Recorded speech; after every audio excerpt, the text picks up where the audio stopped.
खरं तर अनिल बर्फ यांनी असं वक्तव्य कसं केलं, असं खऱ्या अर्थानं सत्ताधारी आज ह्याच्यात आलेले पायऱ्यांवर सत्ताधारींचं येणं हे खूप वेगळी गोष्ट आहे. कसं आहे, बालिशपणा आहे. त्यांनी काय सांगितलं, छत्रपती संभाजी महाराजांना तुम्ही राज्य सरकारने आम्हाला पिक्चर दाखवलं आणि सभागृहाचे नेते आम्हाला सांगत होते की कशी क्रूर रीतीने त्यांची हत्या झाली किंवा 40 दिवस कसं त्यांच्यावरती अत्याचार झाला. त्यांनी सांगताना सांगितलं की छत्रपती संभाजी महाराजांनी एवढं होऊन पण देखील धर्म न बदलण्याची भूमिका घेतली. तशाच प्रकारचा अत्याचार आमच्यावरती कायदेशीर रीतीने न करता बेकायदेशीर रीतीने वेगळ्या एजन्सीचं केलं पक्ष बदलण्यासाठी, तरी आम्ही हल्लो नाही. तर ह्याची तुलना काय संभाजी महाराजांबरोबर होते असं होतं का ते स्वतःला सांगायला गेलेत का?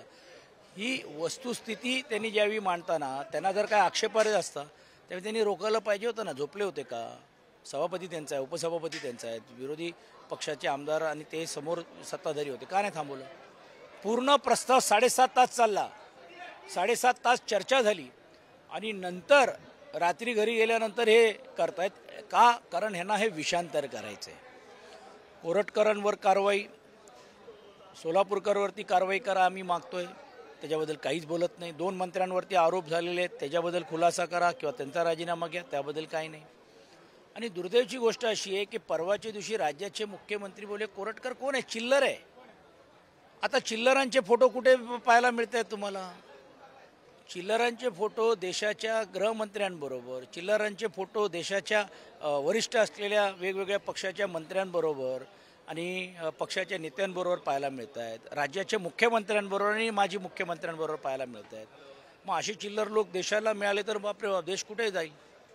ही म्हणजे याचा अर्थ असा आहे की एक विचारसरणी घेऊन ज्यावेळी आपण चालतोय छत्रपती शिवाजी महाराजांच्या, दुसऱ्या विचारसरणीला पण देखील खतपाणी घालण्याचा प्रयत्न काही लोक करत आहेत. त्यांना छुपा पाठिंबा या अशा कारवाई न करून देण्याचं काम होतं आणि त्याचा निषेध आम्ही करतोय. ते माफक आमची अपेक्षा काय की कोरटकरांना राजीनामा आपला अटकपूर्व जामीन मिळेपर्यंत सरकार का झोपलं होतं? का नाही त्यांनी लगेच काढलं? इंद्रजित सावंतवरती कारवाई होऊन ज्यावेळी त्यांनी लगेच तक्रार केली, लगेच सेम डे झाला असता. तुम्ही त्यांना 2 दिवस दिलेत. आता दुसरा FIR झाल्यानंतर त्याला कोल्हापूरला क्लब केलेला आहे, का नाही त्याच्यावरती ते अरेस्ट करतायत? मग सांगतात नाही त्यांच्याकडे अटकपूर्व जामीन. ते एका प्रकरणामध्ये, दुसऱ्या प्रकरणामध्ये नाही करू शकले असते का? जे सरकारला करायचं असतं तर अनेक गोष्टी आहेत. आणि त्यांनी सांगितलं आम्ही खदुडून काढू, आम्ही असं करू तसं करू. जे हावभावानी राज्याचे गृहमंत्री आणि माननीय मुख्यमंत्री बोलत आहेत, तेवढ्याच हावभावानी जर कारवाई झाली असती तर आम्हाला हे मांडायची गरज लागली नसती. एवढंच आमचं म्हणणं आहे.